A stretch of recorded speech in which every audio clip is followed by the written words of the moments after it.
straight from his home in Baltimore, Maryland. It ain't quite live, but it's right on time. It's the Mr. Lewis Weekly Update with your host, Mr. Lewis. What's up, and welcome to the last week of the Mr. Lewis Weekly Update. If you haven't already, tomorrow and Wednesday, they are accepting any materials for classes you have not yet turned in. Thursday at 2 o'clock is our virtual graduation. Check it out and wish all the seniors congratulations.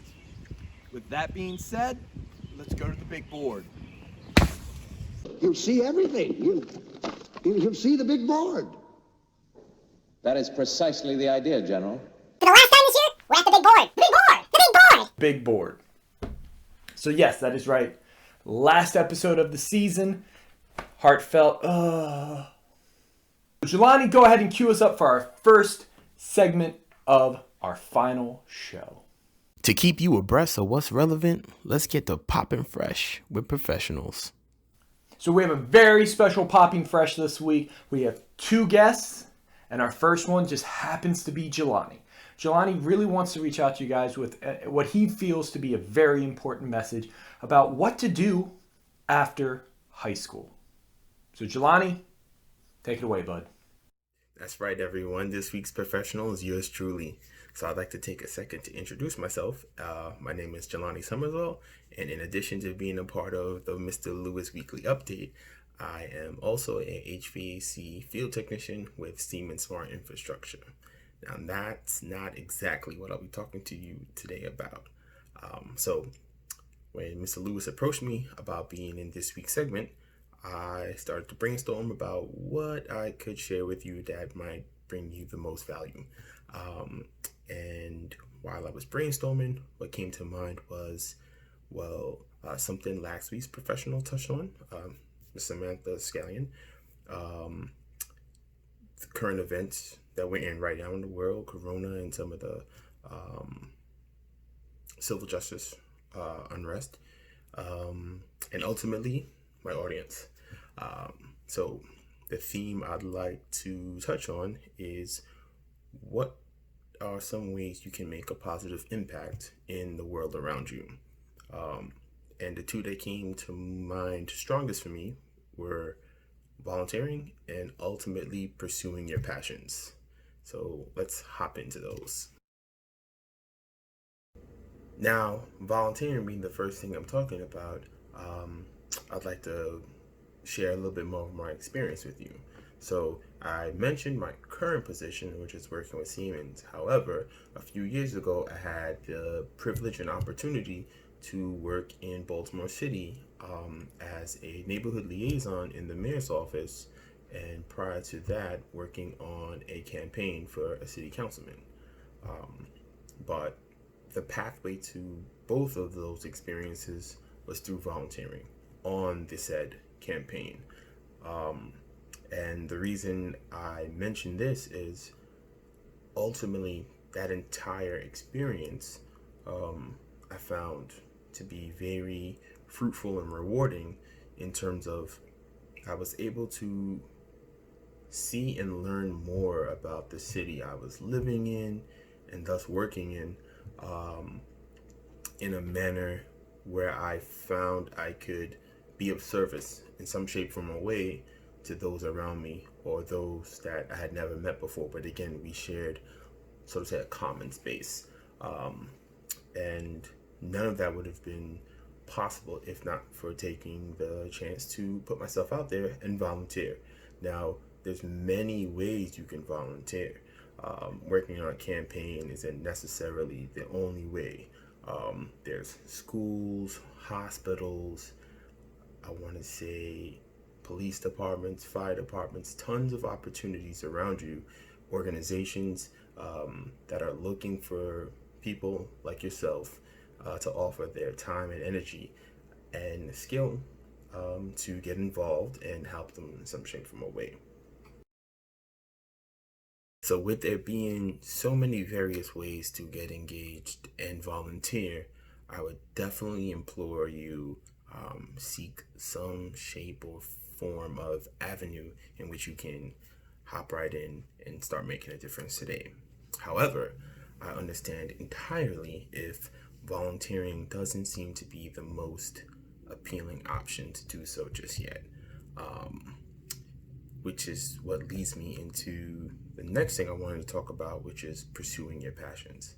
So last week, if you were watching the update then, the professional that spoke mentioned not necessarily always knowing where you're going to end up in terms of maybe your career, and she spoke in the context of college. However, I think what's very important about that topic is pursuing your passions can lead into finding your career or your vocation or whatever it is you'd like to do. And what I like most about that is it's infectious, it's contagious. That happiness you can obtain from just doing what makes you happy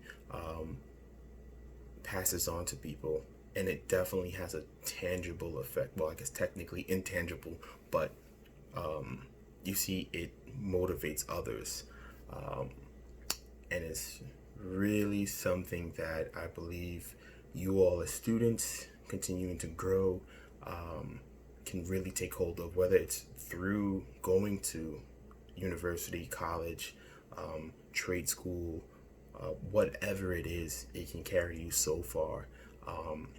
And it's something you should definitely stay hungry about, because again, with the concept being positive impact, at the end of the day, that starts with you.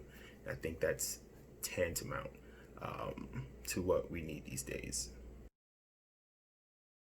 So if you haven't already began exploring any form of passion or interest, there's no time like the present.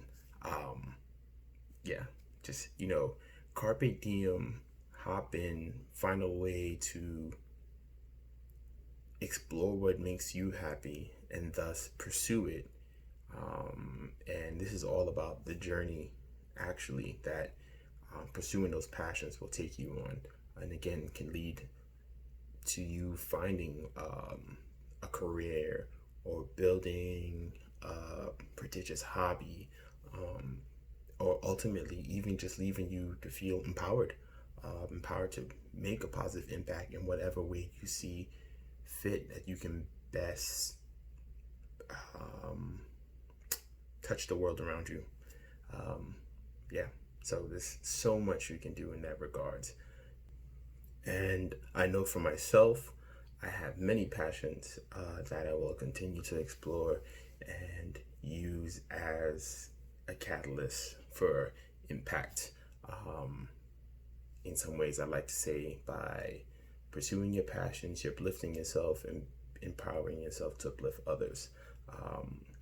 So whether it's me continue to explore martial arts or music, writing, and anything else that comes up in the next day, week, or month, or years, I know I'm going to continue to pursue them and just see where they carry me. And that'll include volunteering whenever I can see fit to help out and have a positive effect, hopefully, on those around me. So let's hear it for Jelani, everybody. And Jelani's right, guys. Volunteering and taking opportunities you wouldn't normally take really open doors for other people. I was working at a restaurant myself one time as the chef, and I wasn't super happy there. And a client who constantly would come in said, hey, I'm the CEO. My girlfriend's the CFO of this company, and we need someone in accounting. Would you like to come? And I ended up having a job for 4 years in accounting, which I never thought would help. And I loved it. And now I teach economics. Crazy. Second Poppin Fresh for this week is my boss from last summer from the New Orleans Jazz Museum. Take it away, Greg.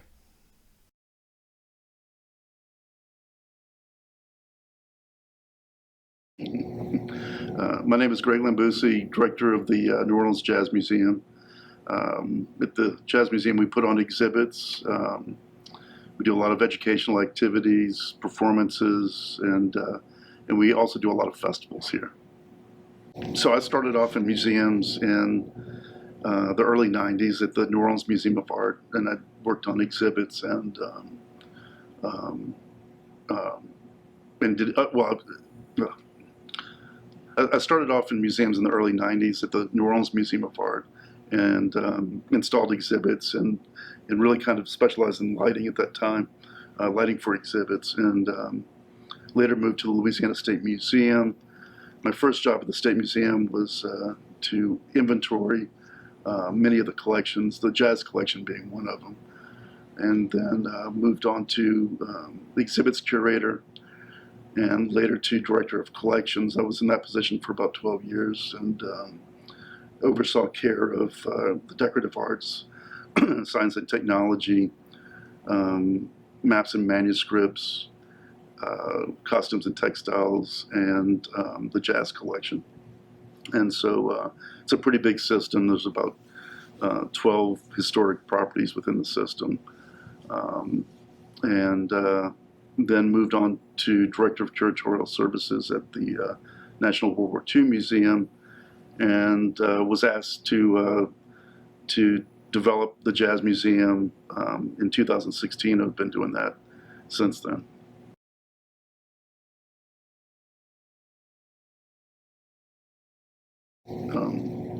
New Orleans is known worldwide for food and for music, and we're lucky here at the Jazz Museum to focus on New Orleans music, and we do that in a number of ways. One of those is through exhibits, and we typically do 6 to 8 changing exhibits a year, focusing on different aspects of the history of music in New Orleans, and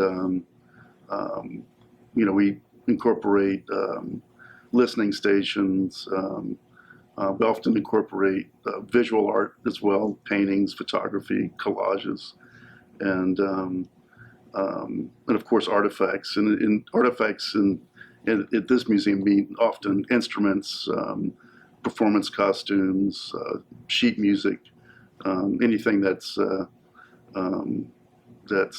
related to the history of music. It could be an architectural element, which something like a sign from a building, or a carriage stone from a brothel from Storyville, that sort of thing, and or maybe a cylinder player, and so it's interesting in many ways. You get to when you're working at a museum like this, you get to see really interesting artifacts. We have in the collection one of Louis Armstrong's cornets that he played as a child, and if you think about that instrument, how much Louis Armstrong influenced music here in New Orleans, but really around the world. It's just it's exciting to be in the presence of these artifacts, and that's the beauty of putting on these exhibits.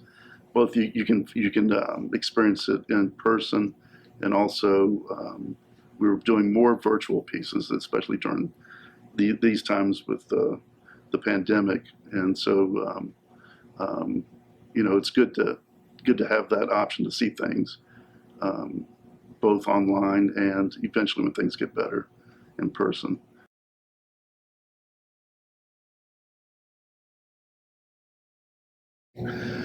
In our exhibits, we have a lot of interactive components. That means like listening stations where you might have headphones, or there may be a drum that you can play, or we have karaoke and things like that. So we've had to during the coronavirus pandemic make exhibits less interactive, because we don't want people touching a lot of different surfaces. So we've had to remove drums, or remove the headphones, and or put up barricades in front of the karaoke stations. And of course, we've put in ticket counters, put in the 6-foot markers so that people can stay a safe distance from one another. And we've had to rearrange our entrance and exit so that there's only one entry point and only one exit point, so that people aren't going past one another more than they really need to. And we've also asked the staff to think about ways that we can do more activities outside.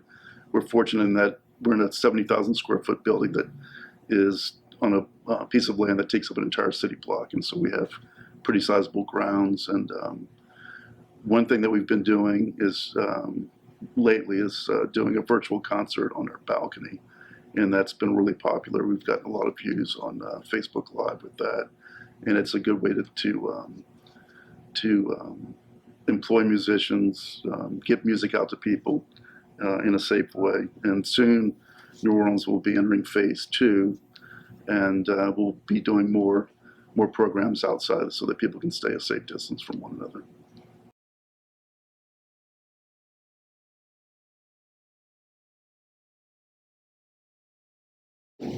So we do a lot of educational activities. We are in the middle of building out a new education center and what we're calling our jazz lab. Your professor, George Lewis, helped us ready the education center, and we're very grateful to him for that. We have already begun doing programming within the education center, but we're also adding a stage, baffling, which is sound control for the room, and smart boards and things like that. We're also in the middle of building out the jazz lab, which will focus on the history of recording technology. It'll have a mini recording studio in it, so that K through 12 students and adults can go in and learn about how to record a song. We'll have it'll also be used as a classroom for topics like music licensing and again the history of recording technologies from cylinders to digital. And that will also connect into our performance center, which is on our 3rd floor. We have a state-of-the-art performance center. It's small, about 150 seats, but it's a really great sounding room. And we use it in pre-COVID times. We were doing about 365 concerts a year, a lot of panel discussions and symposiums, et cetera, and recording those. And everything that we do, we record and or live stream to make it available to a wider public. And those panel discussions, symposiums, et cetera, are part of our educational activities. And so all those things are linked together. And just about everything we do has an educational component, whether it's an exhibit, performance, or program like mask making or drum making, things like that.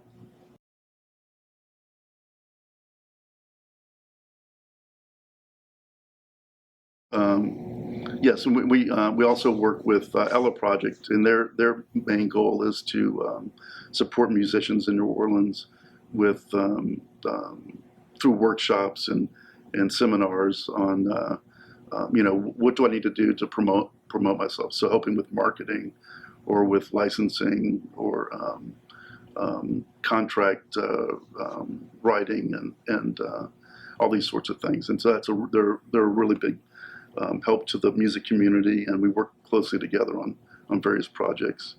Also, Offbeat Magazine, which is the main music information organization in town. We work closely with them as well on projects, and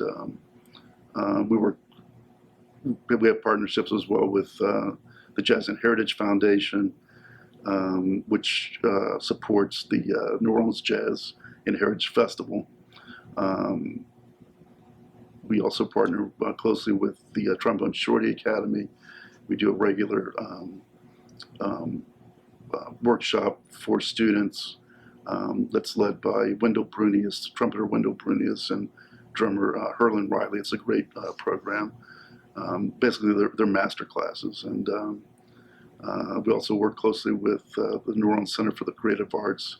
Their students often play at if we have a gala, they may perform at the gala, or receptions, cocktail parties, that sort of thing. And it gives the students the chance to to perform to a live audience.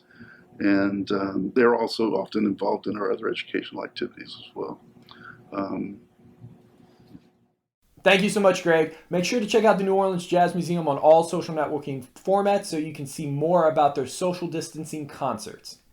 Here's a minute of mindfulness with the chef. We're going to go ahead and jump over to Mr. Scheffenacker for our minute of mindfulness. Today we're going to talk about mindfulness, and this comes straight from our other counselor, Mr. Moss. He did it in his Mental Health Week seminar. You can find that on the digital library for all the other students.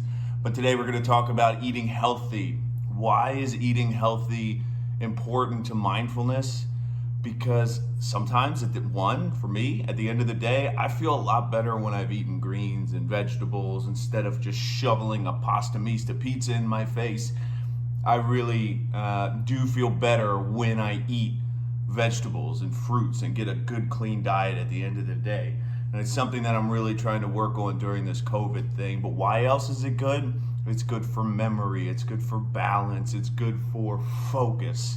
For those of you that are sitting and binging on a lot of food like I am, like Chex Mix, can't help it, love it. But for those of you that are doing that specifically, eating healthy is the right way to go. So for me, my favorite thing is I get started with a shake each day. Now I started making mine already. I already have some blueberries, ice, and some almond milk. Beautiful. Now I'm gonna add a bowl of strawberries, boop, seeds. What in the world are chia seeds? I don't really know, but they're really good for digestion, really good for weight loss. So I'm gonna put a little bit in there, not too much, not that much. Banana, love bananas. If you notice in my picture here, my banana's a little dark. I don't like looking at a banana that has a bruise on it, but if it goes into a shake, I'm not necessarily going to care as much because it's gonna be grinded up. It's not bad for you if it's bruised or anything, it's just good. And last but not least, there's a lot of sugar in here from all the fruits, so greens, spinach. If any of all you guys know Popeye, the sailor man, he always got stronger because he ate his spinach. I imagine that Mr. Lewis is 100% going to put some Popeye on there.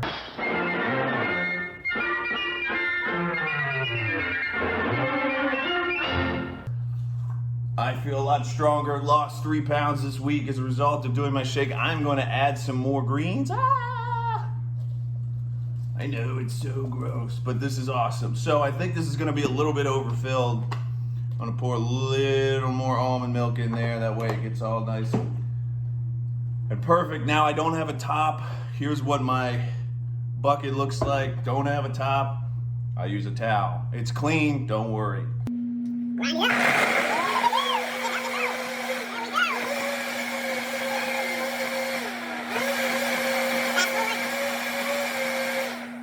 Done, bubbling a little, beautiful. Don't even notice the brown banana. Don't even notice the spinach.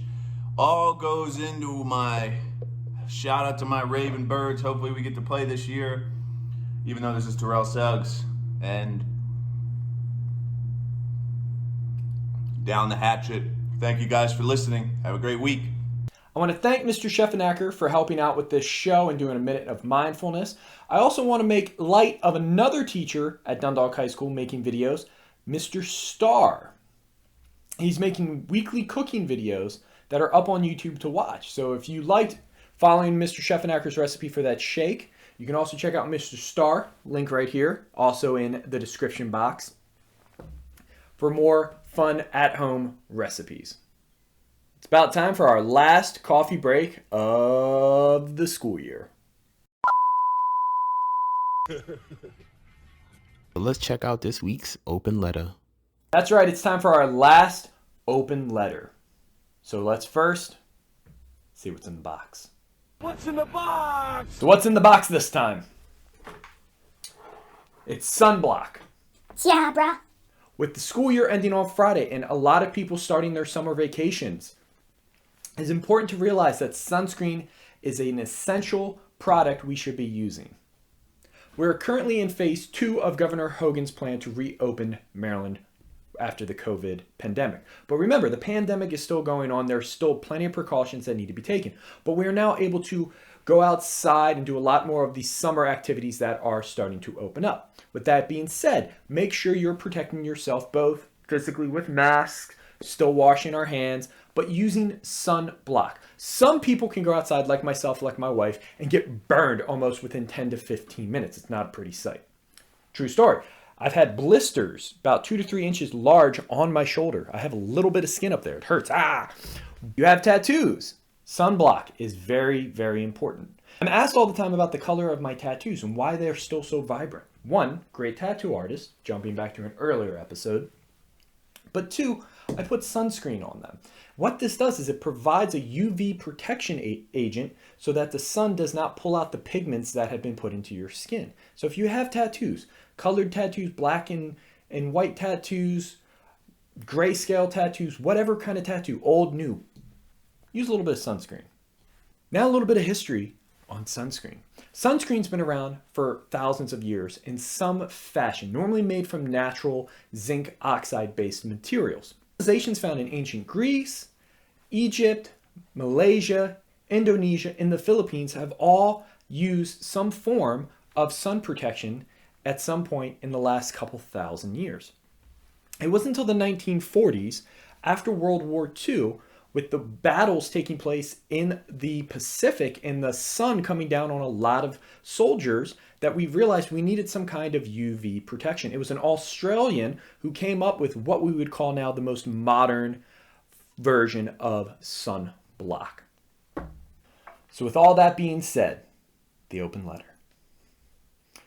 Dear Sunscreen, you have helped my pasty ass stay protected for the last 30-something years, and I thank you for that. Please continue to do the same for all of our friends, family, and loved ones with this summer coming around. And if you have tattoos, use it! That does it for the final Mr. Lewis weekly update of the 2019-2020 school year. Man, you're going to miss me drinking coffee. Thank everybody who's made this weekly update possible. All my Poppin Fresh guests, Jelani for announcing and bouncing ideas back and forth, the Great Heights Band, and Bon Vivant for providing me the ability to use their music each week. My wife for helping me with videos, those out there who posted videos that brighten people's days, all the staff members who watch this, all of you who've watched this, those who've taken pictures of themselves washing hands. Thank you, thank you, thank you. Continue to do good things. Continue to wash your hands like this fella. That's right, it's me. I want you to stay safe. I want you to stay smart. And I want you to stay stellar. And I'll see you at the beginning of the next school year. Peace and love, guys.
Britt, what stage are we in? 2?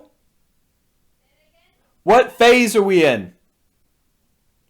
2? All right. That's all, kid.